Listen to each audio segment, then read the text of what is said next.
is what's it?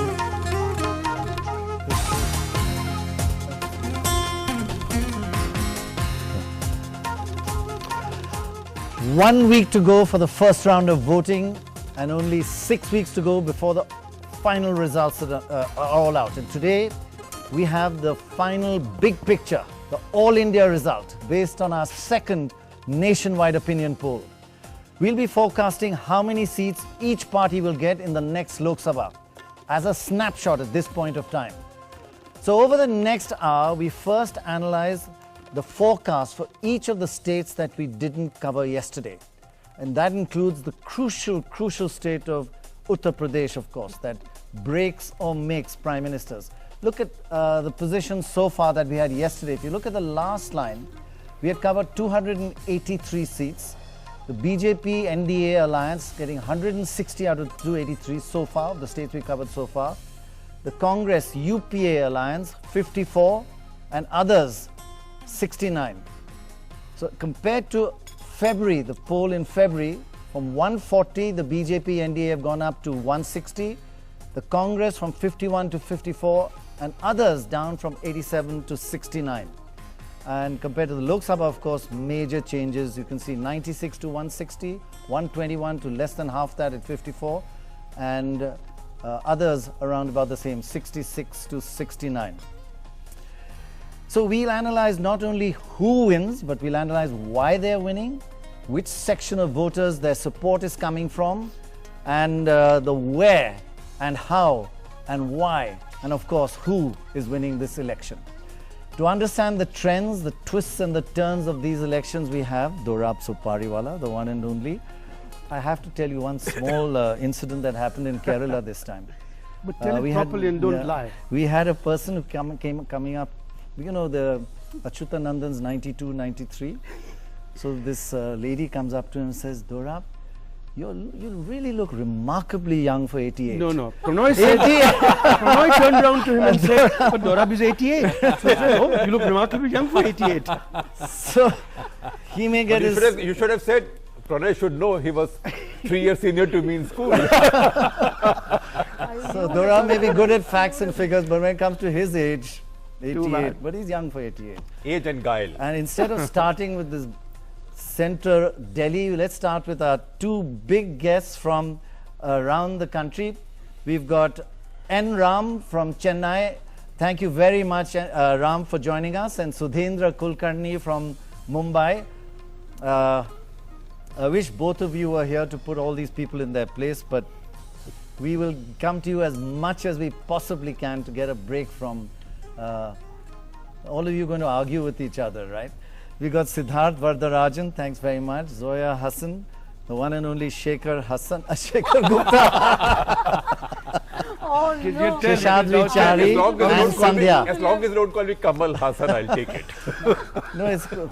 I liked your thing about mileage. Absolutely. So we look for mileage, not age. Not age. Okay. Talk about yourself, yes. Right, let's go straight into our first state because we really don't have much time for all this, banter, for God's sake. Move on. West Bengal, let's have a look at the latest position. Our forecast for Bengal, 42 seats, a fairly big state. Here's what it is. The Trinamool Congress, Mamata Banerjee, 28, that's up 9 seats since last time. The left, down to 9, that's down 6 since 2009. These are comparisons of the last actual figures. The Congress 5, down 1 since last time. The BJP losing its 1 seat that it had last time. And that's the BJP alliance there. Let's have a look at the votes. The votes in West Bengal look something like this. For the 42 seats, Trinamool Congress 44%. It's difficult to show swings here because the alliances have changed, so we're just showing the votes. The left 25%, the Congress 14%, and the BJP 12%, but not yet picking up a seat. Now, Dorab, if I can just ask you to clarify, 14% the Congress is getting in 5 seats. That's because it's all concentrated. Certain area, Malda and round. These are often pocket boroughs, so those seats obviously are swinging clearly, staying with the Congress so far. So we find that the Congress is really consolidated its hold in the Malda area and is getting, when your votes in this system are concentrated, you get a lot more seats. Let's have a look at what the trend is like. Here's the Trinamool. It was 19 in the last election, 19 seats. It went up in our first poll in February to 32 and now down by 4 to 28. The next, the left parties, 15 in the last election, which was one of its worst records in the last 35 years, down to 9 and staying at about 9. And the Congress, 6 down to 1, but now picking up in the Malda region and getting about 5 seats. So that's the trend in. We just look at the kind of split in votes in Bengal, male versus female support. Just have a look at this. Trinamool Congress, much higher male support, 46 to 41, a 5% difference is fairly substantial. What about the left? 21 to 29 female support. Left is getting a huge extra kick from women voters, and the Congress 12 and 16, again women voters for the Congress. And let's have a look at the age difference. The BJP, as you can see, male support, but that we've seen all across the country, male support for the BJP, 14 compared to 8. Now let's have a look at the age difference. What about the younger voters and older voters? What's the difference in their voting pattern? Trinamool Congress, the older you are, the more likely you are to vote for the Trinamool. So, Shekhar, if you see an old Bengali man, you can say pretty good chance he'll be voting for Mamata Banerjee. And if you see a young Bengali man like you, you know revolution is around the corner. Young Bengali woman, because the left is getting its support from women and from the young. It slightly peters out from 30% to 25% as you get older. So Dora, these kind of trends, are they robust? Like do you find them one survey after the other? Seeing them, not only one survey, but it's a party like the BJP, you see them across the country. You know, it's certain kind of support that's coming in. And of course, what's not surprising is that the young are tending to support. You know, Aristide Briand did say, you know, if you're not a socialist 20, you have no heart. And if you're one at 30, you have no head. So, I mean, young support is not surprising for the left. So it's a kind of, Shekhar, the idealism of the left has still got the imagination of the young, because the gap between the left and the Trinamool amongst the young is very little, but amongst the older voters it's huge gap of 23% it's margin. very logical, because older voters have memories of 32 years of left misrule. The younger ones haven't seen it for that long. So, I mean, this is pop sociology, but it's not much worse than psephology these days. Right. so I can say this. Take that because it's absolutely true. Ram, I wanted to ask you, is this for the left to have the support of the youngsters still holding on in Bengal? So one bit of silver lining in a pretty bleak situation otherwise in that state. Yes, Pranoy, that is the silver lining, and I think the left will take some heart from that. It's an interesting finding and not often brought out in polls. Also among women, I think it stands to reason why, because there have been attacks on women allegedly by Trinamool supporters. Right. So it makes a lot of sense, but it is a silver lining, as you say, in an gloomy forecast for the left in West Bengal. Sudhindra, I wanted to ask you about the performance of the left during this campaign. Most people you talk to in Calcutta and Bengal say the left is just not fighting. It's just like it's a walkover. They've given up. It's like they're chit. There's no kind of counter-attack. Do you find that too? Of course, they have got so demoralized after being unseated from power, 33 years continuous in power, that they have still not recovered from that shock. And if you speak to pragmatic, realistic left leaders, they admit, at least privately, that they have at least 5 to 10 more years they cannot really recover in West Bengal. So Trinamool Congress will continue to be strong, and whether it is 32 or 28, it will be the predominantly largest single party in West Bengal. And as Shekhar said, the older people, they have memories of the misrule, almost tyranny of the left, and they'll continue to support Trinamool. Right.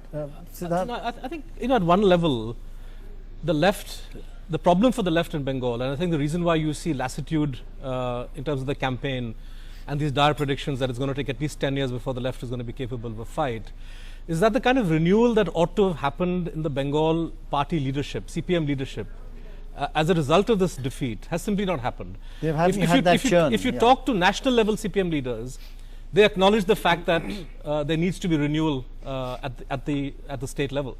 But because Bengal is so predominant in terms of the national position of the CPM, it's very difficult for the national party leadership to impose any change. To push that very seriously. And so you're sort of caught in a bind where it's the same old faces leading the party into a campaign that they have no hope of winning. In fact, left doesn't have leaders in West Bengal. In fact, Gurudas has withdrawn from the campaign itself, but he has not resigned as such from the leadership. But again, I mean, you're talking about the older leaders. What about a new young leadership coming up? Even the younger generation leadership is not there within the left. In fact, the left has not had a younger generation leadership for the last 20 years. The last that we remember is the present Politburo. Prakash Karat is not young anymore. But I think the SFI leaders are very young, about 60 years old, Student Federation leadership. But I mean, they are yet to graduate and become unemployed graduates. No, I think there are two issues. One is what Siddharth just said, which is about party leadership. It's absolutely right that party leadership has simply not been changed despite all the setbacks. That's the point. The second is, I think the CPM cadres have been intimidated by the strong arm tactics of the Trinamool Congress. That's something we cannot ignore. And I mean, the point is not that there was violence during CPM rule as well, but the fact of the matter is that the last few years, it's been virtually impossible for the CPM cadres to really engage in mobilization. And clearly they've not been able to recoup because grassroots mobilization has been extremely difficult. So many people have even found it difficult to file their nominations because of the strong arm tactics. The same cases have shifted, I think, from the Trinamool, from the CPM to the Trinamool. Not only that. I'm not getting into what CPM has done. No, the same cadre, the ex-Trinamool cadre is today CPM Trinamool. On that note, this is what happened to the Congress by the CPM. What CPM did to Congress, is it the end of the national parties in Bengal, the BJP and the Congress? Are they going to be sidelined for a long time? I don't think so. In fact, if you see the vote percentage that BJP is getting, which looks like more than Congress, they could be becoming the national party there. Look, on the question of Trinamool versus left, there is another fascinating aspect to what's going on in Bengal. As Dorab will tell us, marketing guru, that there are two ways of fighting competition. The conventional way is that you produce a product which is better than the other product and different from it. So you have product differentiation. What you see in West Bengal is a product which is same as the old product but much more left than the earlier left. So the same cadre shift, and I think the conventional left in West Bengal has a real problem. Right, let's quickly move on to the next state because we have to quickly go through states, get to Uttar Pradesh, and then get to the all India picture. Let's have a look at the kind of state that Dorab loves forecasting, landslide states like Orissa. Here it is, 18 out of 21 for the Biju Janata Dal party, led by Naveen Patnaik. 18, that's up 4 since its remarkable performance last time. Congress down by half from 6 to 3 and others 0 this time. Here's the seat forecast. Now the votes coming up for the 21 seats in Orissa, 45%. That's a swing of 8% in favor of the BJD. Congress 30%, down from 33, and the BJP also down 17 to 2. And let's have a look at the trends over the last, since the last poll and since the last election. Here's what it looked like. The BJD 14 seats in 2009, 17 in February, and 18 now. So the momentum firmly with the Biju Janata Dal and Naveen Patnaik. And let's have a look at the Congress, petering away from 6 last time down to 3 and 3, staying stable at 3, which is at a pretty low record. And what about, again, the Ys, the sections, men versus women voters? Who are they voting for? It's an amazing story here. Sorry, excuse me. The BJD, male voters 41%, female voters 49%. Female voters strongly supporting the BJD government and Naveen Patnaik. The Congress much stronger about among male voters here than among female voters, 32 to 26. So the margin that the BJD has over the Congress is 9% among men, but 23% among women. So really the reason for its landslide is its strong support amongst women in that state. Finally, Naveen Patnaik, we know, always scores very high on the chief minister list. We looked at the 16 top chief ministers and looked at their ranking. At the bottom of the list, number 16, Umang Chandy, number 15, Tarun Gogoi, number 14, Prakash Badal, number 13, Siddaramaiah, 12, Jayalalitha. These are the rankings given by in their states. Prithviraj Chauhan 10, Mamta 10, Prithviraj Chauhan 11, Bhupinder Hooda 9, Akhilesh Yadav 8, lucky to be up there. Yes, and Hemant Soren 7, Vasundhara Raje 6th in the list, Narendra Modi 5th, Naveen Patnaik 4th, Raman Singh 3rd, Shivraj Chauhan 2nd, and who's number 1 in the list? Nitish, huh? Nitish Kumar. Now this is assessed by how far and behind they are compared to their own party's performance. It's not like if you got a boost from your party, that is factored in, right? Yes. So are you riding on your party's coattails, or is your party riding on your coattails? Yes. Yes. So it's your support less your party's support. So the further ahead of you, the more dominant you are as a leader. So these are asking the voters of each state and seeing whether you're ahead of your party or behind your party, basically. Any surprises there, Shekhar?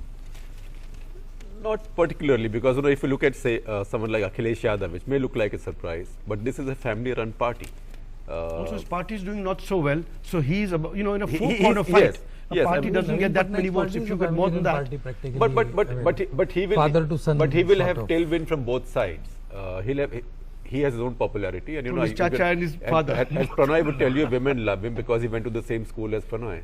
He did. He didn't. No, not in charge. No, but it's I have no idea actually. In spite of his, totally being cut off from the grassroots, we don't find Naveen Patnaik touring the whole state and then getting so involved with the people like, say, probably Nitish Kumar, or for that matter, any other chief minister. And I think, I don't know, somebody told me that he still speaks Odia in French. He's very popular for his simplicity, his style. Yeah, keeping very little security, riding an ordinary car, being very accessible. Also, in Odisha as well, people are voting against J.B. Patnaik, the man they've hidden away in Assam continue to look at the Patnaik. Let me bring in Ram there. Ram, first of all, if you can explain to us this magic of the leadership of Naveen Patnaik, to go on and on winning without any loss in momentum, and then to be so high up in the list of chief ministers compared to everybody across the state. What's special about his kind of governance? I think somebody mentioned the simplicity, and I think he's been fairly transparent, no gimmicks, and I think a very important factor in this is his decision, his bold decision to break away from the alliance with the BJP after Kandamal, and then I think that proved a winner. Everyone wondered at that time what happens to the arithmetic and so on, but he's shown that he had the confidence to do it on his own, and I think it's one of the remarkable stories. We still don't have an adequate explanation for why he continues to gain, to grow in strength, his party. Yes. He's also running a relatively clean administration. I think the Right. whole corruption thing has not really, I mean, there are no charges of And the corruption support from the against him. women, is Orissa a very safe place for women? Well, compared to the situation in Bengal today, it seems Orissa is certainly And much probably safer. relative to the rest of the country. But Sudhindra, important issue here that Nitish has done the same thing, broke from the BJP and lost out. Naveen Patnaik broke from the BJP, took all the votes, not only at the state but also at the center. He's doing well even in Lok Sabha elections. He's of course doing remarkably well in state elections.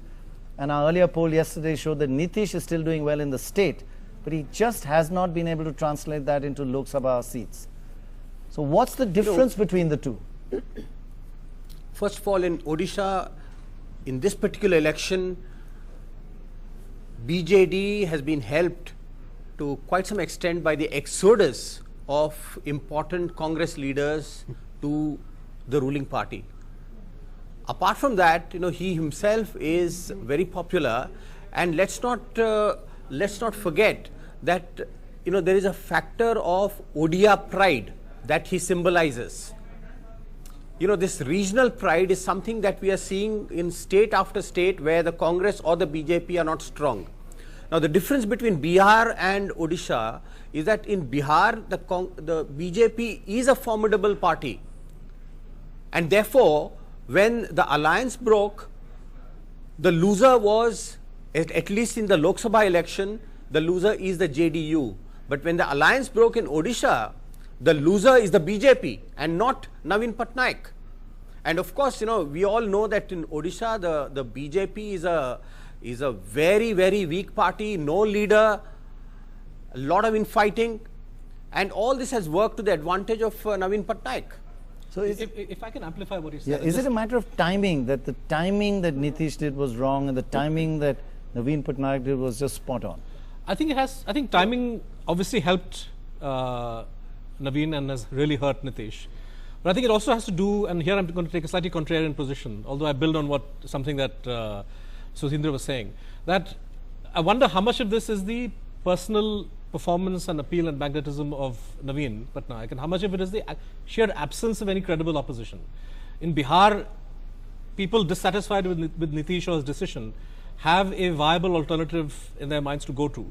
Here, we know at the base, for example, it's not entirely true that there's no corruption. We have the Shah Commission report on mining, for example. We know that at the base level, there are lots of problems with the political economy of Odisha. But where do people turn to? The Congress party is the epitome of corruption there, dysfunctionality. So then you stick with Naveen. But I must say, even there's in one more factor there which cannot be ignored, that in UPA too has given the impression to Odias of being anti-Odisha. So there's that kind of national pride that's national pride, and people have bought the idea that Naveen has sold them, that UPA has impeded his drive towards industrialization. And if UPA's intentions were good, they've done nothing to convince people about them. And almost at the same time, some of the top Congress leaders from Odisha, after their defeat, moved on to some Raj Bhavans. And some of the BJP leaders, the younger set of leaders, we had 7 full-time workers in Odisha. All of them were shifted to the center because center needed all of them. So they neglected, the BJP neglected Orissa. I think I must admit the BJP did neglect Orissa because we have very great leaders. In fact, I know Vishwabhushan Harichandan Babu, who was the Deputy Chief Minister when Naveen was this thing. He was not Deputy Chief Minister, but every time there was a question used to be asked, Naveen would get up and then he will look at Vishwabhushan Babu and say, please speak. So that used to be happening. And now suddenly there is no party, there is no leadership. That is one of the reasons why we have lost. In many ways, I think he's the most unlikely politician and the most successful. Let's move on. Did the BJP take Patnaik for granted, Naveen for granted? They thought he has no choice. One day he will have to come back to us. To some extent, yes. It is, in fact, the BJP had more seats than BJD. But we had promised Naveen Patnaik that you will emerge as the chief minister. We will make you the chief minister. But when the results were out, BJP had 3 seats more than Naveen Patnaik. But still, we kept our promise. And I remember in politics, never keep your promise. No, I remember it was Pramod Mahajan. I was in charge of Orissa at that time, and I fought with Pramod that, these things are not done in politics. But he said, look, I have promised him, I must do it. Right. Let's move on now to Assam and Gujarat. Here's the position in Assam in terms of, first let's have a look at the seat forecast. 14 seats in Assam, of course. 11 to the Congress, up 4 since the last election. BJP 3, down 1 from 4. AGP 0. Last time we had the AUDF along with the Congress, but as Siddharth pointed out, they are fighting separately, but they're not doing well on their own and didn't make that much difference, I think, 1 seat. In terms of vote share, this is what it looks like in Assam. The Congress getting, here we are, 35% of the vote. The BJP 25, quite a big gap of 10% there. And AGP just down to 11. Again, alliances have changed, so we're not giving the change since last time because this is a new formation here. Let's have a look at the trend in the seats over the last month or so and since the last election. Last Lok Sabha election, the Congress got 7. In February poll, they went up to 12, and now they plateaued off down a bit to 11. As far as the BJP is concerned, 4 down to 1 last time, but picking up a bit. So we'll be doing more polls as we go on. So these trends may be amplified as we go on. Well, no, let's move straight on to Gujarat and then get views on all these different trends. Gujarat's 26 seats, BJP 22 out of the 26, up 7 since last time. Congress 4, down 7. Dorab, this would be somewhat expected when you've got your own person fighting for being Prime Minister. It's a state that where Congress, with the BJP has been doing well for so long. Mr. Modi is a dominant leader, and the Gujaratis obviously want their own Prime Minister. Right. Quick look at the vote share.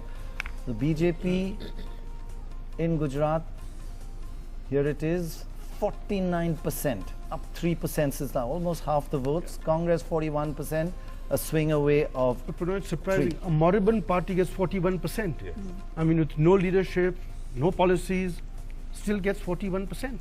So it's a fairly polarized state. Is that what you're saying? Yeah, but the question is, even without even without a leader, without a Muslim policy, vote is very small in Gujarat. 9% is the Muslim population. And in a straight contest, when you don't have a third candidate, usually even if you get 41, 42, even these 2-3% vote does not make much difference. Yes. But when there is a multi-cornered fight, yes, then even it makes 1% makes a huge difference. Right, two-party, you're quite right, exactly.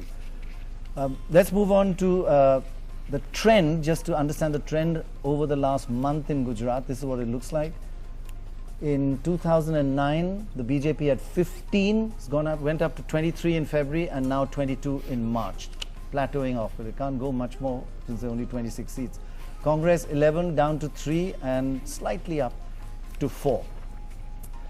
Just look at some of the analysis about the age of voters. Who are they really supporting? Are the young supporting Modi or the young supporting the Congress? The younger voter, 53% for Modi and the BJP, and the older voter, 41%. So that's a big drop, 12% drop. And the Congress, terrible amongst younger voters, actually a huge margin of defeat, but taking the lead amongst older voters, and by older we mean over 50 years old. Now we asked about the SARDAR PATEL statue. Okay, let's have a look at the actual figures. Here they are. Those who said, okay, let's go ahead and build this statue. SARDAR Patel statue, 11%. Those who said no, please spend it on other better things. 89. The Gujarati sentiment, 89. And that's a pretty bold thing to come out and say in that state. Then we asked voters in Gujarat and in UP, should Mr. Modi contest from Uttar Pradesh or only Gujarat? The Gujarat voters, 62% said no, he should not go to UP, only Gujarat. And UP voters, 75% said yes, he must go, he must contest also from Uttar Pradesh. So he decided to listen to the UP voters. Because UP has 80 seats and Gujarat is 26. Simple. So Ram, Gujarati. two very different states, one in the east and one in the west. Assam, Congress dominating, the regional parties there dying away. And in Gujarat, a two-party fight where the Modi and the BJP totally dominant. Yes, I think on Gujarat, for obvious reasons, it's this way. But I think we go back to 2004 and 2009, and the Congress put up a pretty good fight. So it wouldn't take very much, I think, for that to change fairly quickly. if the real test came, because it's pretty close actually, looking at the share of the vote. Given the national trends, it's not surprising, this gap, but how do you explain, Ram, what is surprising is that the Congress... How do you explain what Dorab said? Yes. A moribund Congress party in Gujarat, no leadership, no ideas, no impact, and they still get 41% of the vote. How is that? Yes, that's impressive, isn't it? It shows a solid base and shows there's a real core of opposition, solid opposition to the BJP and the leadership of Narendra Modi, notwithstanding all the hype there is everywhere in the country. So, Chari, is it a some worry, or do you think this is consolation for the Congress? Because this is now 15 years? I think it would... Sorry, go ahead, Ram. Yeah. Yes, I think it would be a bit of a worry, especially if Narendra Modi becomes Prime Minister in this election, as everything indicates. Then you'll, there's a vacancy to fill in Gujarat, and I think that's a real opportunity for the Congress to gain and consolidate, go all out as a strong opposition, and build its strength for whenever the next round comes. Chari? No, so I think it's not bad at all for the Congress in Gujarat. No, unless the Congress really comes up with a totally new idea, and an idea much newer than what probably Modi has been doing. Otherwise, the only best man the Congress has, again, is another third-year trained Swayamsevak, Shankar Singh Waghela. No, where do they go from there? I think in fairness, after seeing this kind of percentage, 41%, we have to admit that if the next leader in Gujarat does not measure up to the standards set by Mr. Modi or the expectations of the people, then the state could go, a new leader could take the state somewhere else. It's an 8% margin, so a 4% swing can change things completely. And they should be prepared for that, because these kind of things happen when a dominant leader is removed for any reason. Right. Do you feel a second rung of leadership that's ready in Gujarat? Yes, yes. We did ask who was the second most popular. I think Mr. Waghela is Chief Minister. No, in terms of after Modi in the BJP. Anyway, I think we asked last time who yes. is the best person who succeeds him as Chief Minister, and the option was Anandiben Patel. She was the leading contender. That's right. She was. But I think she's the same age as him. She's not a generation. I think she's older. change. Yeah. Right. But there's Saurabh Patel, Nitin Patel. There are younger people. Right. So that is a fragile shaker, 8%, and Assam. What happened to all the regional parties there? Just completely fading away. Look, AGP and BJP have the same vote bank, what we call as the caste Hindu Assamese vote bank. AGP has been playing around with this and that. AGP's leadership has got decimated because of various factors. A lot of people, Praful Mahanta through his intrigues has thrown out of the party. Some have taken to alcohol and drank themselves to death, including Brigu Phukan, his closest colleague. Some unfortunately have died in road accidents. So AGP has no leaders. It has one supremo now with very little support. And whatever slogan he had of which basically was anti-immigrant, anti-foreigner as they call them, BJP has taken it away. It comes much more naturally to the BJP. So BJP is taking away his vote bank. He's got no new ideas. He's got no new leaders. In fact, I met a wonderful leader of Assam Gan Parishad who said last week, the problem is that since the student movement, we have not produced a new crop of leaders in the AGP. So, I mean, the advisor of the current student union is 48 years old and he works in the student union. I almost tried to instigate him to carry out a coup in the AGP, but he's not willing. So this is what you do. So BJP is just moving into that space. And BJP and AGP vote percentage put together is 1% more than that of the Congress. Right. So another 2 or 3%. Yeah. Right. Yes. Well, I think 2 or 3% swing. I think is it transferable? I think most of it will, but I will say one more thing. A good point. That if you look at the leadership of the BJP in Assam now, it's almost entirely borrowed from the AGP. Sabananda Sonwal, who is contesting in North Lakhimpur, was a top leader of of AGP. ASU and AGP. He is now the BJP candidate in North Lakhimpur. BJP candidate Vijay Chakravarti in Guwahati was an AGP MP. Right. So there has been a mass migration of the remaining AGP leadership to BJP, which is much closer to their, So the their national ideology. parties have just kind of In fact, assimilated the local leaders. No, So in fact, Dhendra, during during the agitation, a number of Vidyarthi Parishad BJP people went to AGP. Yes. Because they were Very the interesting, agitating actually. part, and then now after the So elections, they have come they've back. been trained and they've come back. They have come back. Whereas AGP has not built any more leaders. And frankly, it's also a state where the left had a good stronghold. I mean, few strongholds. It had Yes. wonderful leaders. Pramod Gogoi, Hemant Das. Now there is no left leadership left in that I just state. want Also, I and think it's the also a dominant- large section of the Hindu voters last time went with the Congress, because the Congress very resortedly said that they will have nothing to do with AUDF. They said we will not take any support. If we are to sit in the opposition, we are prepared for it. A big chunk of the Hindu voter went with the Congress, Tarun Gogoi. But Right. many still If I can will. bring in Many still Sudhendra will. here. Because Sudhendra, he's run on a- both he these ran a states, pretty good government.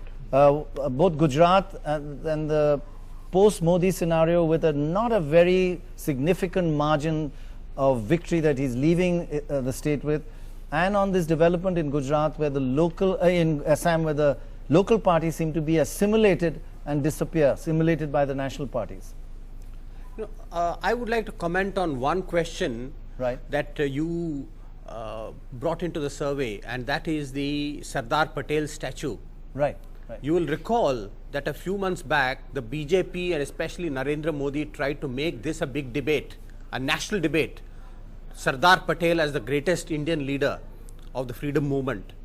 You know, it has not become an emotional issue in Gujarat itself, It never took off. Yes. and much less of an issue outside Gujarat. If ever there was a non-debate, if ever there was a non-campaign, it was this whole hyped up campaign around Sardar Patel. It also shows a certain critical weakness in the BJP, the way the BJP tried to bring in certain issues that have not, at least this particular issue, has not caught the imagination of even the BJP's supporters.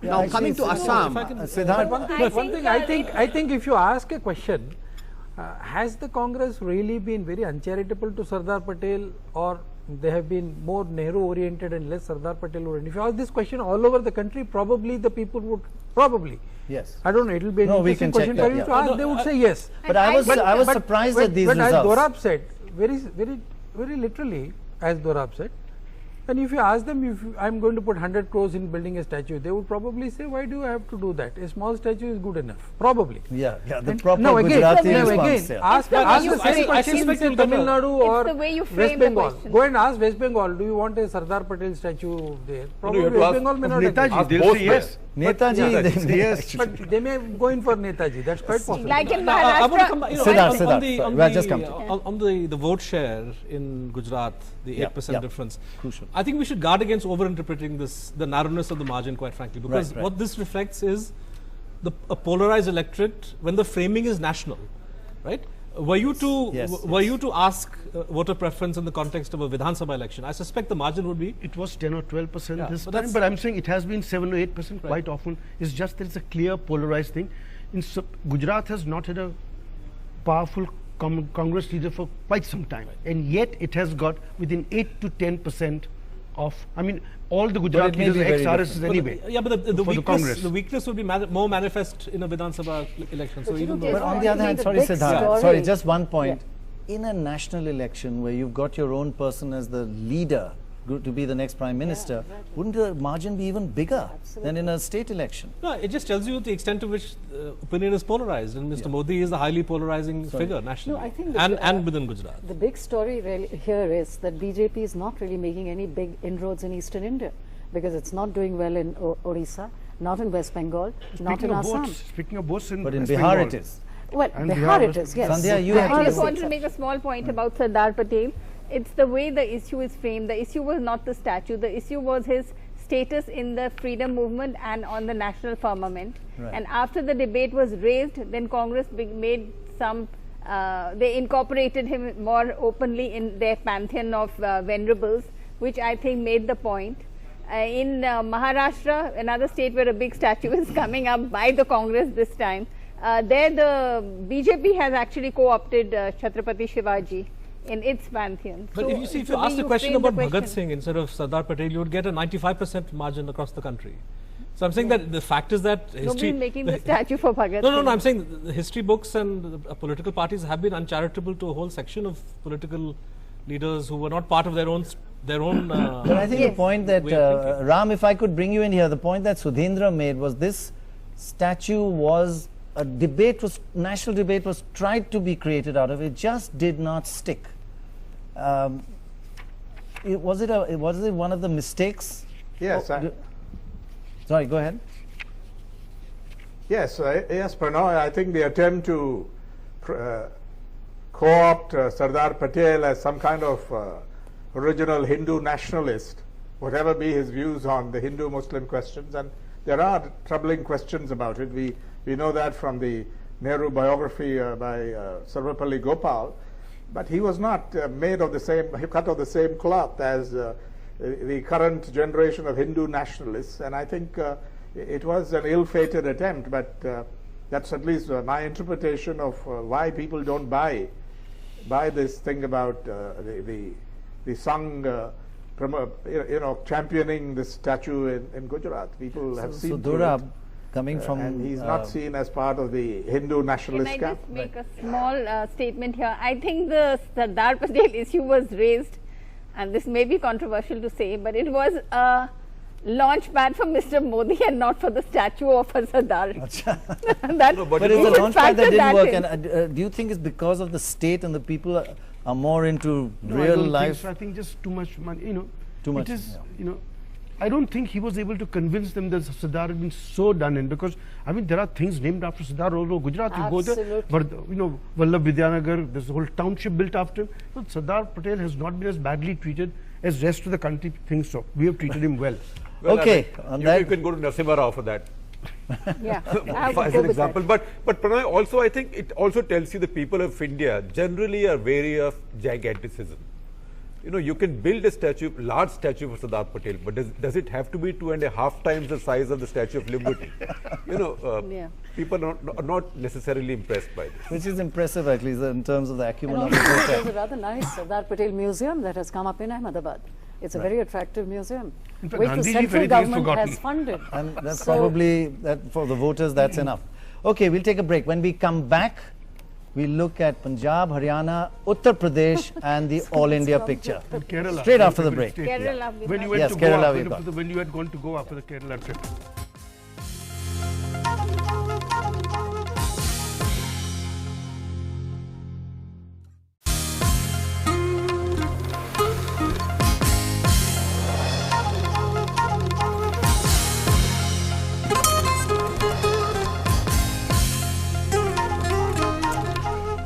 Welcome back. Now we're going to rush through the next few states and get to Uttar Pradesh and the big picture of the All India forecast at this stage. First, let's have a look at Punjab and what's the situation there. Very quickly, Punjab, don't forget, has 13 seats. Of that, 13 seats, 7 to the Congress, down 1 since last time. Akali Dal, 6. That makes up the 13. +1, -1, more or less a replay of the last elections. Let's have a look at the vote percentage. This is what it looks like.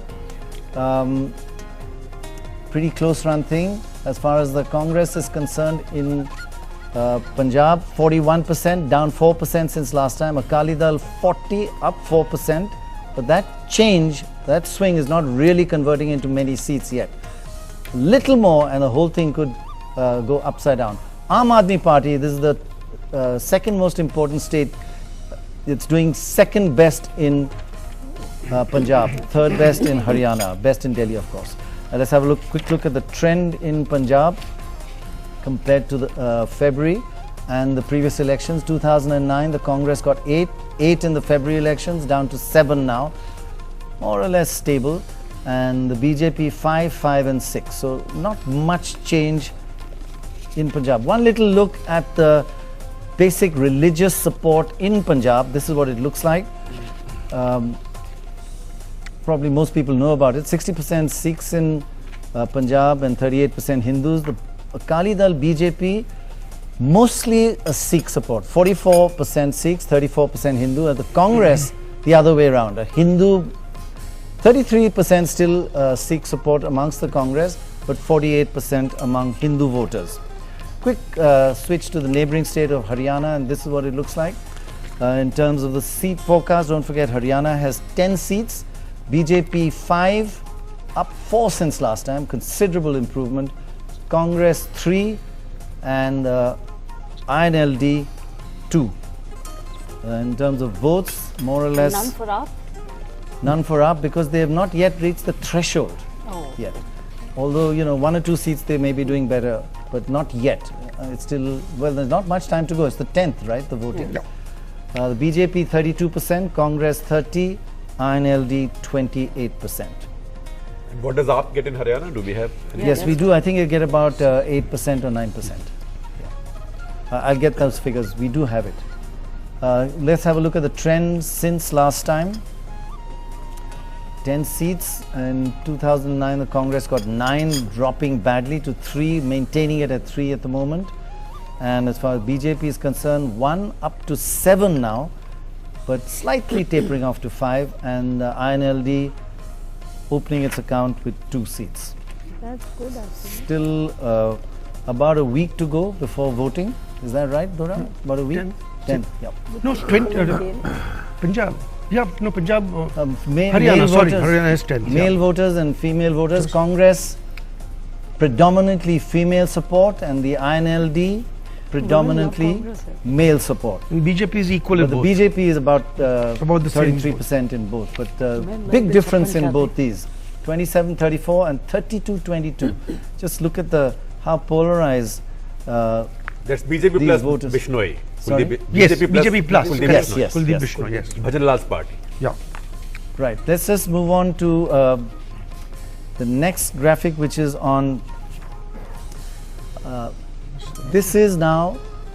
So before you leave Haryana, INLD is has declared to support. Yes. Yeah, INLD is declared. Now this is an all India graphic, all India picture. Among male voters, the BJP is much stronger across the country. 36% amongst males, 30% amongst females. That's a 6% difference. For the Congress, 26% amongst males and 29%. So it's almost equal amongst female voters, but there's a 10% margin, lagging 10% behind the BJP amongst men voters. This is across the whole of India. Of course, they vary from one state to the other. And that 1% margin amongst women, you can say, is within the standard error. So more or less equal amongst women voters. But BJP is winning, whatever it's winning in this election, mainly amongst male voters. But Pranay, if I remember correctly, in the February poll, Congress was a little bit ahead. Ahead. In the last poll, the Congress was 2% ahead amongst women. Now it's 1% behind. And you're generally seeing that kind of swing away from the Congress towards the BJP overall. As we'll come to during the day, I'm giving the picture away. I shouldn't be doing that. Ram, this trend of the overall all India picture where the BJP is basically dependent on male voters for its victory, and women are more or less equal between the Congress and the BJP. Is that to be expected? Yes, I think there's nothing surprising because a party which has militant sections like the BJP would expect to score more among men when the wind is behind its back than among women. So it makes a lot of sense. Women are more, I think they look to other things. They certainly do not appreciate a highly polarized kind of campaign and politics. That's my read on this, and I'm not surprised at all. So, Sudhendra, when you have a party that's so dependent on one section, the male voter, what should that party do? Should it reach out to the women or just try and consolidate and have kind of policies that favor males and retain your dominance in the male voter? See, what your survey shows. Firstly, if aggressiveness is something more natural to men, it is reflected in the manner in which the BJP is conducting its campaign. But there is one more factor. You know, Rahul Gandhi has been interacting with women far more than Narendra Modi is, and he's also articulating women's empowerment issue far more regularly than Narendra Modi. I think this has at least some, some contribution to the figures that you are showing. Yeah, but we also have, as Shekhar mentioned, there was a 2% lead last time. Now there's a 1%.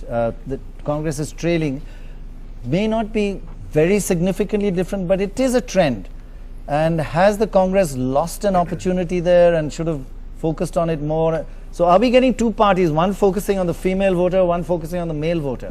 No, I don't think we can really polarize it in that manner. Right. Because there are many issues that are common to men and women. Yes, For example, price rise.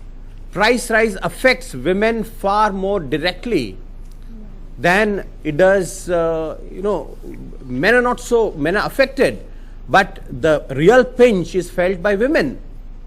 And for this, the UPA's non-performance failure is certainly responsible. Right. I have a small question And here. yet more women when you are have a supporting swing, Congress. when you Yeah, have so this If difference, inflation is an issue which affects women, then you would expect that women would not be supporting Could the have been Congress. even But there more. is- The So point it could have, is they could have been more. they could have had I a have a lead small had it not been question. for inflation. Really is Doramba, I have a that small women are more question. sensible When you- and therefore are not backing Women are Modi. more sensible. when you And are they're not backing having Modi. when you're having this difference between male and female voters, Right. does that mean that within families where you have conducted your surveys, there's a difference within that? Very and much there's no so, group very much like so. that? And we also asked each one, and I think we did show it last time, do you listen to who you vote for? Is it dependent on what your husband tells you? The husband says, yes, my wife does what I say. My wife says, he tells me what he likes, I do what I want to. We've I'm alone in established that boat. women have their own minds. Yes, absolutely. Of course, it's not verifiable completely, but very strongly they said, he tells me, but I do what I want. Yeah, But women you know, always do this, that. this- They're telling you the truth. Yeah, I think so. I think this phenomena of BJP emerging as a male party is something really very striking and Yes, it also is all disturbing in a across. way. And I think it would be interesting to compare whether there is any other party in any other part of the world which has this kind Such a of strong, yes, worth male checking. support. Yeah. I think We'll any look other into it. muscular party Just will have that kind of Republicans support. would have Sorry? that. But No, Republicans I perhaps, don't because think I think so. what this No, I underlines don't is, think there's such a is the significant extent to difference. which the Congress missed a historic opportunity. Had it piloted through a push through the women's reservation Yeah, bill absolutely.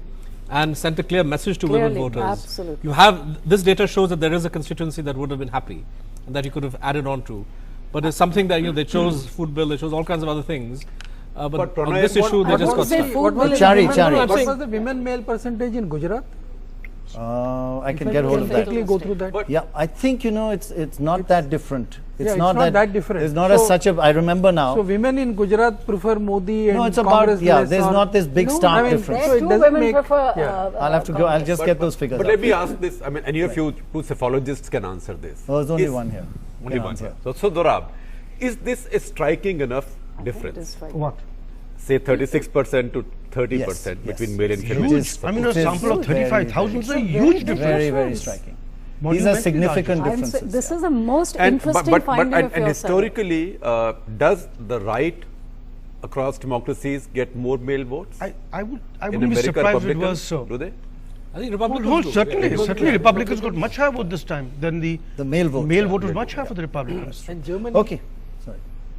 Germany. Just one preferred- point, Pranay. Yes. More yes. male voters preferred a female prime minister. They prefer that party just happened to be led by women. Right. Go ahead, Sudhendra. Yeah, let's not forget that in this BJP campaign, the most prominent woman leader, Sushma Swaraj, sidelined. is almost silent. And that's not unnoticed by women of India. Yes, Good point. I think it's an important Could point. have been a very more important. inclusive campaign. That's a good point. That's a point. Okay, let's quickly move on to Kerala quickly because we've done it before. We'll just update you because since we did our battleground from Kerala, we did do some further survey to update right up to the most recent, and this is what it looks like. LDF is now 11 out of 20, the UDF 9, that's up 7, and the UDF down 7. The vote percentage now This is up to just a couple of days ago. 42% UDF and 45% LDF, and BJP 7. So let's have a look at the trend. Here's the trend.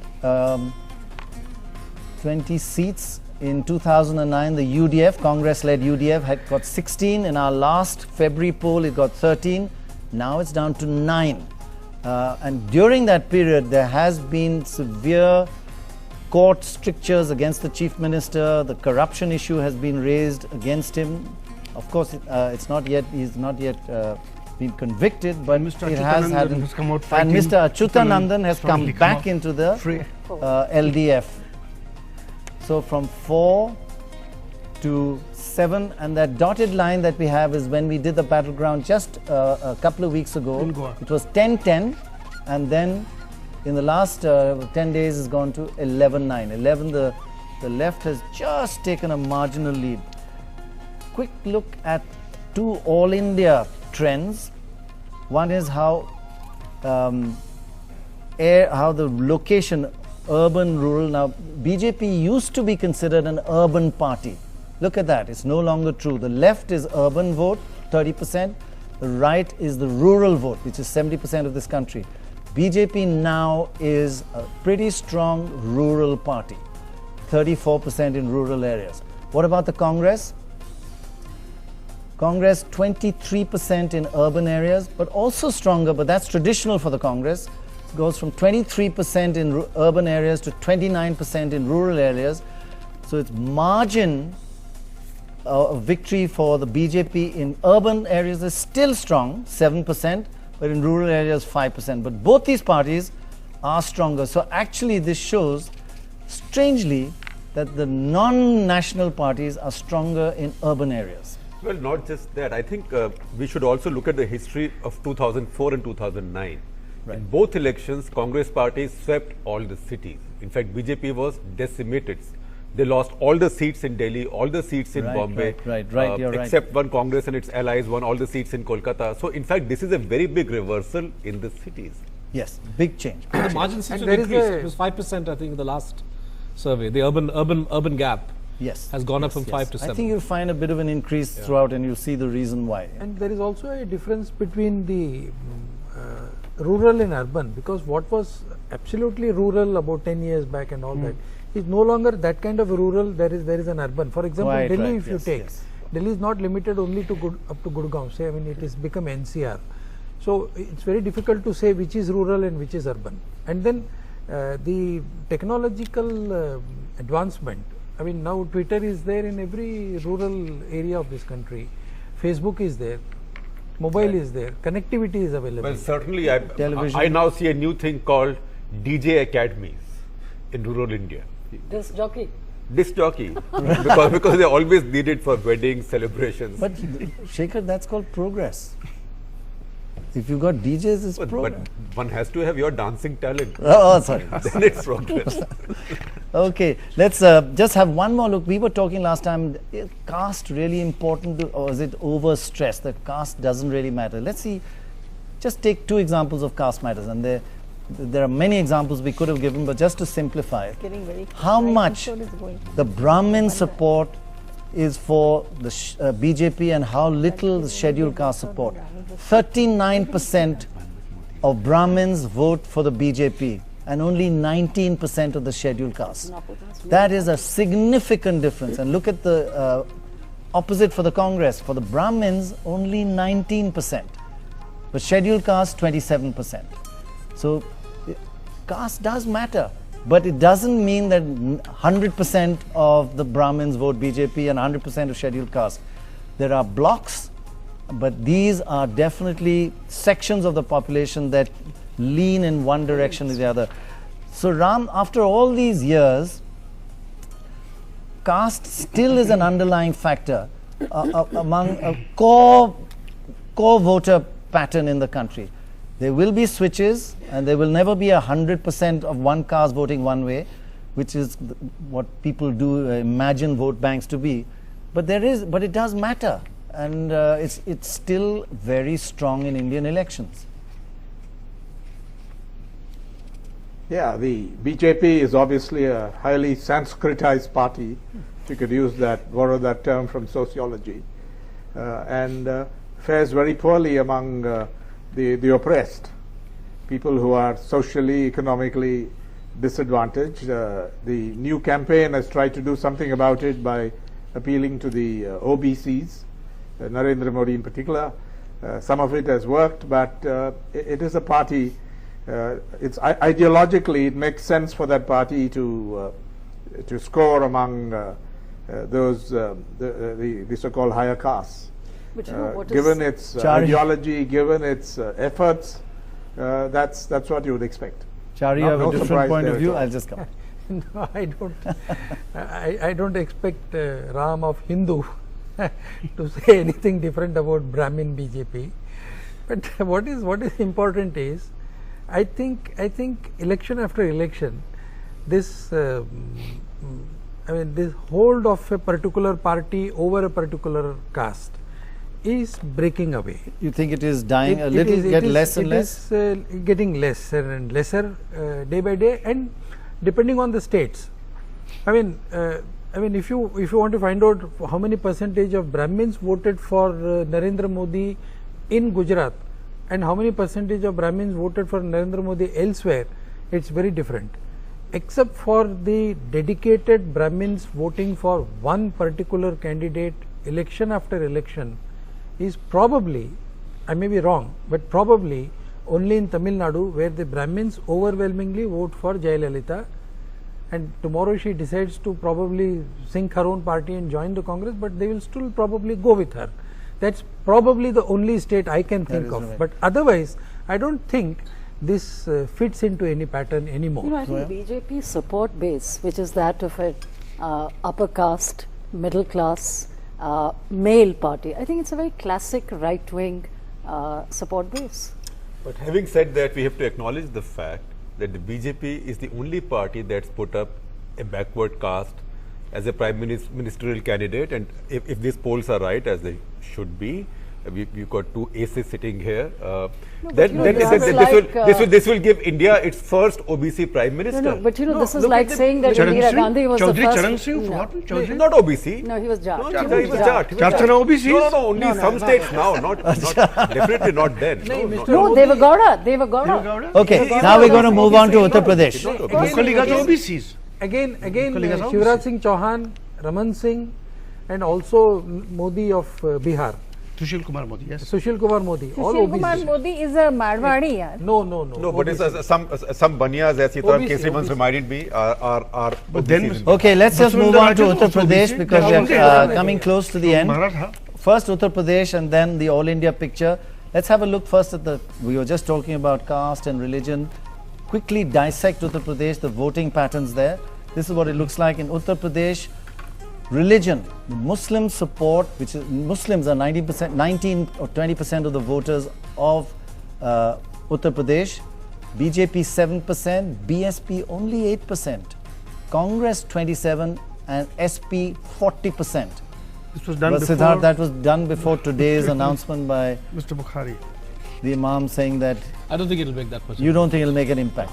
So that's the division. The Congress has not got the support of the Muslims in a large way, and the BSP has completely lost them. Let's move on to caste that we were just talking about, just to highlight the divisions in Uttar Pradesh, and I think Chari was mentioning exactly this. Brahmin support. Brahmins are 10% of the voters in Uttar Pradesh.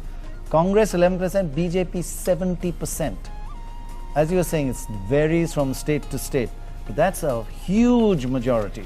And obviously the so-called rebuff to Murli Manohar Joshi has made no difference. Except to the manifesto. Let's move on to scheduled castes, because again, in a similar way, it's varies from state to state. 20% of the voters, Samajwadi Party only 7%, Congress 10%. That's its biggest failure over the years. Biggest decline. BJP 21%, and the BSP 51% of scheduled caste voters. This is how UP is being dissected, and this is how the Congress is losing UP year after year. And finally, let's have a look at the Yadavs. As you'd predict, it's exactly that. 5% of the voters in Uttar Pradesh, 9% to the Congress, 20% to the BJP, 66% to the Samajwadi Party. But once again, to emphasize, when you're talking about blocks, it's not 100% to the Samajwadi Party or 100% to Mayawati.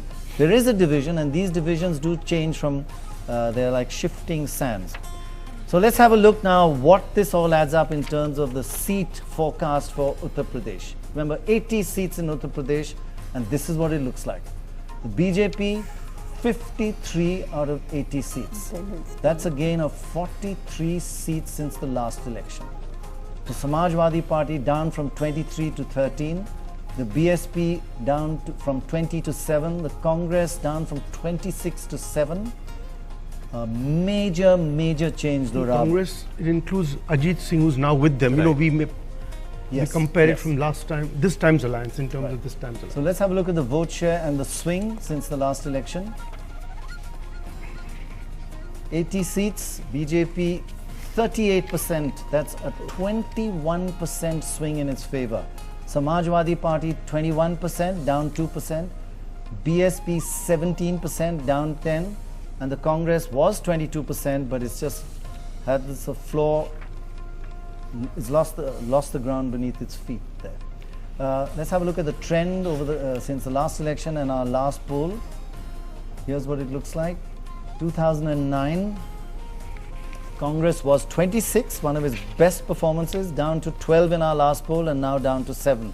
So the slide continues. BJP just 10 in the last elections, 2009, up to 40 and now 53. Of course, in that interim, Mr. Modi has been announced as a candidate from Varanasi.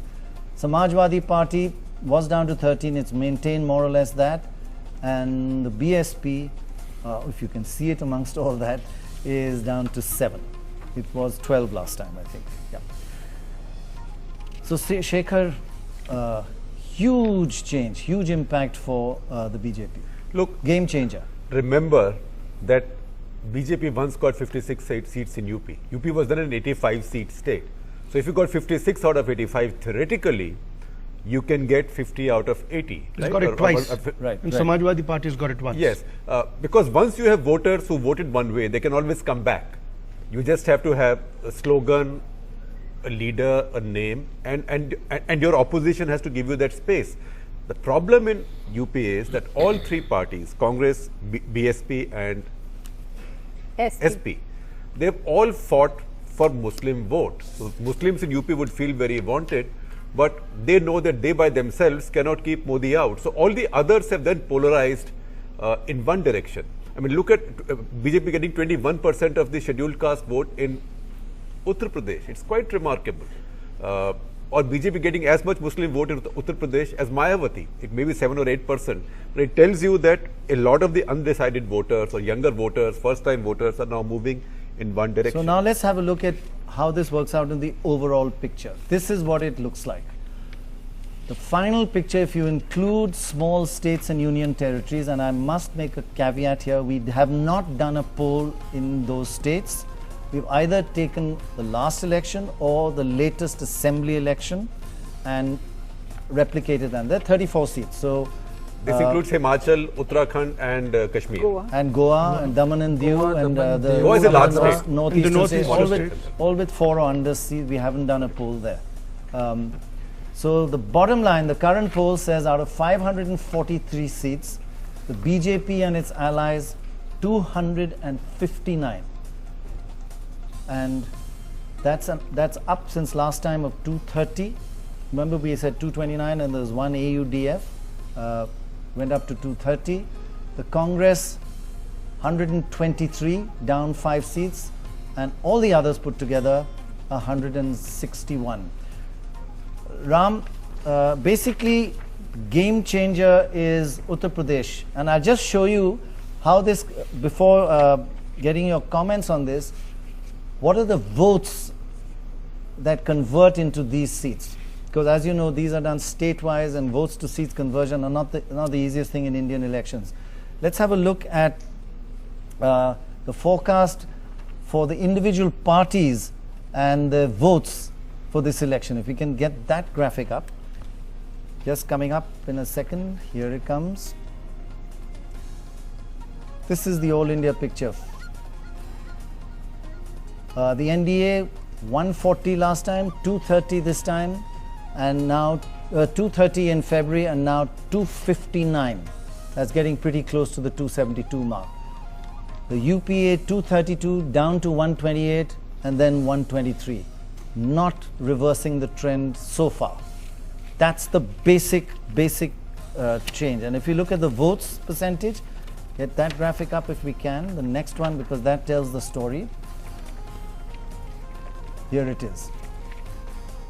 543 seats, BJP and its allies 259, out of which the BJP is up, up to 118 since the last election. That's almost 33% of the vote, 32.9. The Congress and its allies 123, down 108 seats since last time, 26.9%, a 6% margin, and others all put together 161 with 40%. That includes independents as well. So Ram, UP has been a game changer for the BJP according to the latest survey, and 53 seats seems pretty robust, although UP is a difficult state to forecast, I must admit, from all our earlier forecasts. But 53 seats has just taken them very close to the 272 mark. Is that because the opposition parties, the Samajwadi Party's performance has been pretty dismal, Mayawati has not got her act together, and the Congress has just not regained any of its base? I think it's the failure of the Congress to deliver on its promises, its image as a highly corrupt party, the most corrupt government in the history of independent India. That's a clear factor. But certainly I think what is scored is the national trend. We are very cautious about calling it a wave. It's certainly an effect. I think that has swept over Uttar Pradesh. It's a complete reversal of 2009, but exactly. The party that is clearly heading for victory, the combined that is clearly heading for victory, got there through another route. Last time the winning combination had a much better regional distribution. But yes, UP I think is the critical state, and I think that's what's happened. But Pranoy, I just wanted to raise this question of yes, what please. impact a manifesto would make, because the BJP seems to be stuck on when to bring out a manifesto. We now know it will be out on the 7th. But the questions are: will it include Hindutva? Will it include the Ram temple on the grave of the Babri Masjid? Will it include the abrogation of Article 370? And will it include the Uniform Civil Code? These are questions very that important. Interesting. Yes, I don't think I must they're admit, going to make any difference to the voting I must pattern. admit that this poll Yes. was done even Voting before the pattern, but- controversy arose. And as you say, first the controversy that has been delayed, and secondly, what's in it will only be reflected in our next poll. Yes, that's very important. Maybe Chari can give us a hint on what's in it. Yes, where? Nay, it's going to be development-oriented manifesto. But what is important here is, even if the manifesto comes out and even if it is dissected for next 2 or 3 or 4 days and all that, but by the time the Delhi elections are going to start, and the election process would have begun by that time, even then I think the only time when a bulk of the seats went to the Congress was under Rajiv Gandhi with 36%. So I think here with 33% BJP, another addition of another 3% will probably swing the number of seats much higher, and that 3% I see coming from the Congress of 26%. So Congress could probably in the coming days go down to 23%, and the BJP plus could go to 36 or 37%. Yeah, we'll be doing these polls and we'll see what actually happens. But as Dorab knows, the BJP votes are much more concentrated, not very strong in the south. So it gets much more bang for its buck, many more seats per percentage vote. It tends to get like 6.5 seats per every percent. While the Congress at the moment spread all over the country gets only 4.5 to 5 seats for every percent vote. So you're right. If it goes up a bit, it'll get many more seats than would normally. And I don't see much chance of this 40% going down. Maybe it will go down marginally, because this 40% is all the state leaderships. I mean, different parties which are neither with the Congress nor with the BJP, and they may still go with it. So it may probably come down to 13-9, but that need not necessarily benefit the BJP. But the Congress percentage going down, that would be a direct impact. If you look at Uttar Pradesh, if you look at UP, there's two stories happening. One is decline of the Congress, but the other is a huge decline in the vote share of the BSP as well as marginally in the SP. And I think this is something which needs some understanding. Because clearly, Mr. Modi's appeal, we know that the traditional upper caste voter is probably not all that enamored, will vote for BJP regardless of all the talk of development or whatever. But it seems to me that the talk of development, or the promise of development, is having its impact as far as the backward OBC voters, Dalit voters are concerned. You're saying the upper caste are anyway committed? Well, you know, there was this interesting story in Hindustan Times where, in the light of this Murli Manohar Joshi controversy, and there was talk of Brahmins getting upset. So there was an interview with the Kanya Kubja Brahmin Association of Allahabad, where he said, we're upset that Brahmins aren't getting tickets, but we're going to vote for Modi anyway because he's the only one who can put Muslims in their place. Right. I forget the exact quote. Pranay, could I just qualify what has just been said about UP? Firstly, I think what you said earlier, that some healthy skepticism with regard to this forecast is in order. Because in UP, I think especially when you don't agree with it. Absolutely, and I don't agree. I have to say I don't agree. No, that's fine. There has to be healthy skepticism. Yes, and by the way, particularly UP, generally over the years. Because I think identity politics is still well entrenched. Yep. We should not underestimate the impact what happened on the final voting day. Muslim factor. But most importantly, I don't think this is a vote for development. If your poll is right, then BJP's and Modi's communal polarization strategy has worked in UP. That's what this is. Sudhindra, let me bring you in. What do you think is the cause of this? Sudhindra, can I bring you in? 53 out of 80 seats in Uttar Pradesh and getting 259 across the country. What's the basic reason behind this? You know, at the risk of sticking my neck out, I'll say that you are overestimating the BJP's gains in Uttar Pradesh. Right. Very possible. You know, I'll tell you why. Could be underestimating. There is certainly a very strong appeal of Narendra Modi in UP. At the same time, it is to some extent counterbalanced by the weaknesses of the BJP. The state unit of the BJP is extremely weak. There is significant amount of resentment because of the kind of candidates that have been selected this time in many constituencies. Third, there is no state leader. See, when we look at Rajasthan or Madhya Pradesh or Chhattisgarh or even Karnataka, one factor that is contributing to the BJP's success is the local leader. There is no local leader. They're not voting for the. This is a Lok Sabha election, and no. You see, we have, you know, there is no doubt that there is some contribution that Shivraj Singh Chauhan makes, or Vasundhara Raje makes, or other local BJP leaders make, which is just not the case in Uttar Pradesh. Okay, right. But I just want one more factor. Another important factor. One more very important factor. That's a cruel statement to make, given that the BJP's Prime Minister candidate and the BJP's party president are both contesting from UP. Right. Shekhar, I just want to do one exercise and your help in this. If you just have a look at the overall table now, and I want to see from 259, how does it cross 272? And just if you can look and tell us, which are the kind of parties that would move across. For example, if needed, let's say from 259 to 272, we need how many seats? 13 seats. 13 seats. The independents and others generally would move across. Let's see, are they moving? No. The TRS will. INLD already. No, TRS will. I don't know, TRS, let's see. All the Seem Andhra and Telangana parties will go with whoever is at the center. Okay, TRS, INLD, YSRC. Well, by SRC, because BJP already has TDP. Independents and others would go. And ADMK would go, but I'm sure Mr. Modi would rather manage without them. The point is, Happy without them. even with these three, they're 275. correct, that's So right. basically, it looks as though, and any of these others, MNS? MNS certainly said so. Certainly. I mean, They they will openly not declared. bring down the government. Yeah, And I don't think But they have, what, 2 BJP, I seats? don't think BJP is going to be against this government.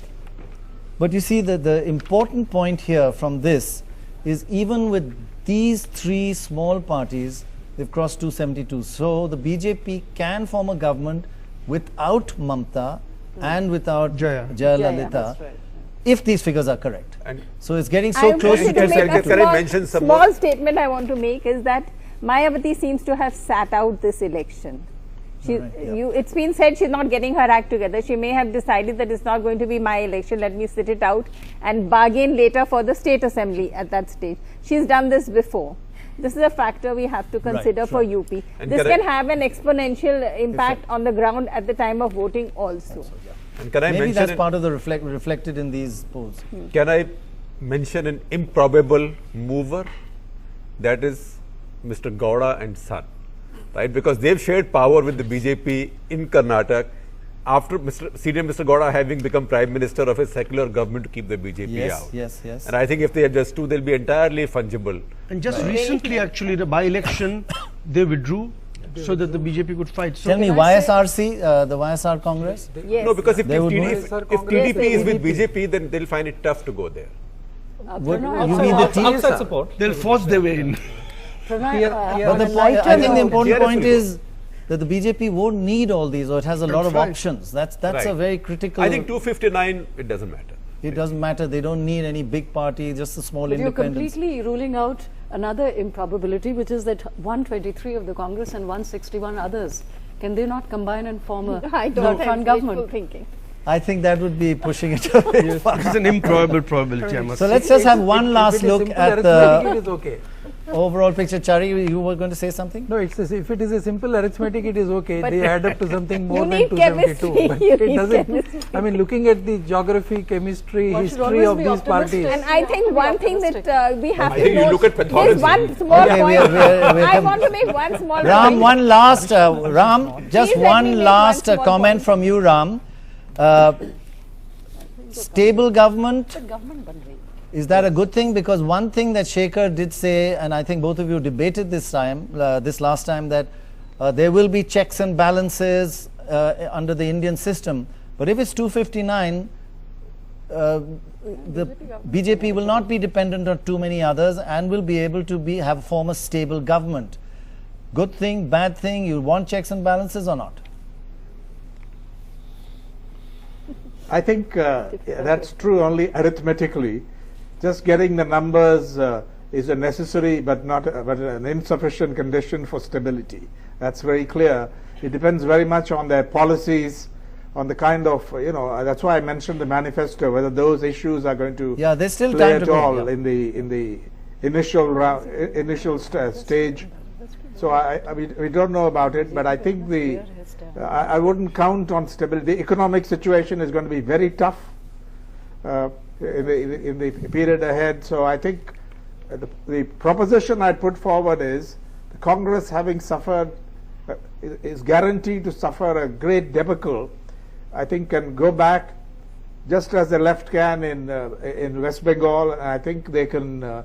It's a good time to be in the opposition. They can rethink and play an opposition role that is serious, and that's exactly what I would expect Rahul Gandhi to do. I think they've already they've recognized it.